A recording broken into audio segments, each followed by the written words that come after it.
রূপপুর পারমাণবিক প্রকল্প থেকে শেখ হাসিনার $500 কোটি আত্মসাতের ঘটনা মিথ্যা এবং গুজব বলে উড়িয়ে দিয়েছেন বাংলাদেশে রাশিয়ার রাষ্ট্রদূত আলেকজান্ডার ম্যান্টিটস্কি। বলেন, এই গুজব তৈরি করা হয়েছিল নির্বাচনের আগেই। এদিকে নতুন ঋণ গ্রহণে সরকার সতর্ক থাকবে, এমনটাই জানিয়েছেন অর্থ উপদেষ্টা ডক্টর সালেউদ্দিন আহমেদ।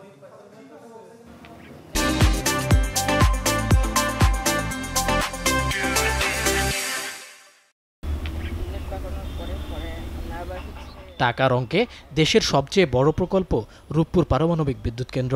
$1250 কোটি এই প্রকল্প বাস্তবায়ন করছে রাশিয়ান কোম্পানি রোসাটম।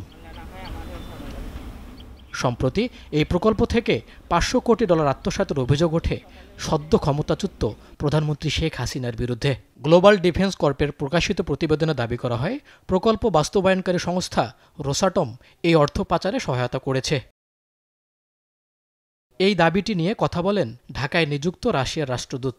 অর্থ উপদেষ্টা সালেহুদ্দিন আহমেদের সাথে বৈঠক শেষে রাষ্ট্রদূত বলেন, অর্থ আত্মসাতের এই অভিযোগটি পুরোপুরি ভিত্তিহীন ও গুজব। অর্থ পাচারের এই অভিযোগ গুজব, পুরোপুরি মিথ্যে গুজব। গুজবের এই প্লটটি বাংলাদেশের নির্বাচনের আগেই তৈরি করা হয়েছিল। এর আগে উন্নয়ন সহযোগীদের সাথেও বৈঠক করেন অর্থ উপদেষ্টা। পরে সাংবাদিকদের জানান, এমনিতেই ঋণের বোঝা অনেক, তাই নতুন ঋণ গ্রহণে সতর্ক থাকবে সরকার। 1 বছরের প্রজেক্ট 5 বছর করবেন। একটা কি 2 দিকে রাস্তা আছে, ব্রিজ নাই মাঝখানে, আবার একটা ব্রিজ করে 2 দিকে রাস্তা নাই, ওরকম প্রকল্প আর হবে না। সেটা আমরা ঋণ বেছে টেছে নেব, কারণ ঋণের বোঝা তো দিন দিন বাড়ছে। কালো টাকা আর জেনারেট করতে দেওয়া হবে না, বাড়লেই তো কালো টাকা হবে এবং বাইরের টাকা পাচার বন্ধ হবে। এদিকে সচিবালয়ে যুক্তরাষ্ট্রের কাছ থেকে জিএসপি সুবিধার আশ্বাস পেয়েছেন বলে জানান অর্থ উপদেষ্টা।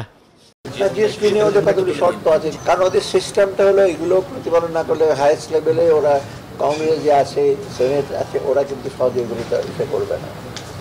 এখানে বলে দিলাম, একজন বক্তৃতা দিয়ে দিলাম, এখানে হবে না ওই শর্ত। এবং আমরা জানি কি সেটা খুব ডিফিকাল্ট না।